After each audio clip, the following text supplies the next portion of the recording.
Les Chroniques de l'Aube, premier épisode. L'alchimie de l'imaginaire. Le 6e sens de l'auteur.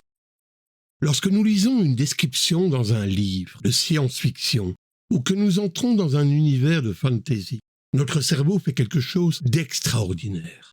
Il simule la réalité. On sent la poussière d'Arrakis, on entend le silence dans l'espace. Pourtant, il n'y a rien. C'est le pouvoir de l'immersion sensorielle. Les grands auteurs ne décrivent pas seulement ce qui est visible, ils sollicitent tous nos sens. Pour que l'imaginaire fonctionne, il doit être ancré dans la réalité physique. C'est l'art d'utiliser le connu, les sens, pour rendre crédible l'inconnu, la magie, le futur. Aujourd'hui, nous allons disséquer cette alchimie.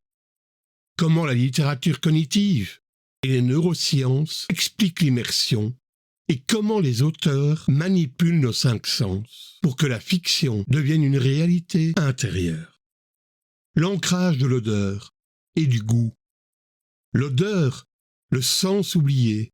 L'odorat est le sens le plus lié à la mémoire émotionnelle. En littérature, il est souvent négligé au profit de la vue, mais son impact est maximal. Exemple, Dune. L'épice, elle n'est pas seulement visible, elle a une odeur, cannelle douce, un goût, et elle est associée à des visions psychiques.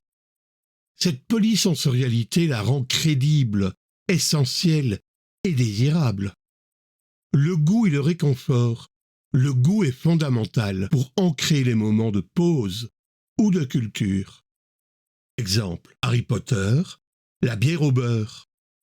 Un goût imaginaire qui évoque la chaleur, le réconfort et l'enfance. Joanne Catherine Rowling crée un goût familier pour une substance magique. Le mécanisme. En utilisant un détail olfactif précis, l'odeur du pain frais, du cuir usé, l'auteur active le cortex piriforme du lecteur, déclenchant des souvenirs et renforçant la sensation de présence dans le monde fictif. Le son et le toucher, la texture du monde. Le silence et le son. Le silence absolu est aussi important que le bruit. Exemple en science-fiction.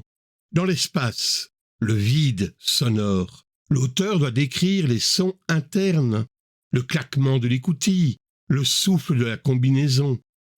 Ce sont ces bruits qui définissent la réalité physique. La texture, le toucher est l'immersion physique.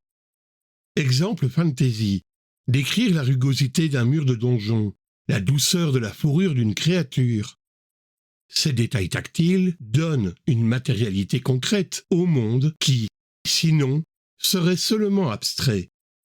Le toucher est la preuve que ce monde existe. Conclusion et leçon. L'imagination n'est pas un acte de magie pure. C'est un acte d'ingénierie sensorielle. L'écrivain est un alchimiste qui prend les 5 briques de notre réalité et les arrange pour construire un univers.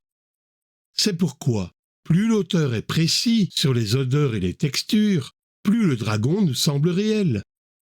Si vous écrivez, ne décrivez pas seulement ce que l'on voit. Décrivez ce que l'on sent, ce que l'on entend et ce que l'on touche. Car l'immersion est la somme de tous les sens. Dites-nous en commentaire, quelle est l'odeur de fiction que vous aimeriez le plus sentir dans la vraie vie? L'air marin de la crique ou le pain elfique? Abonne-toi, like, partage, commente.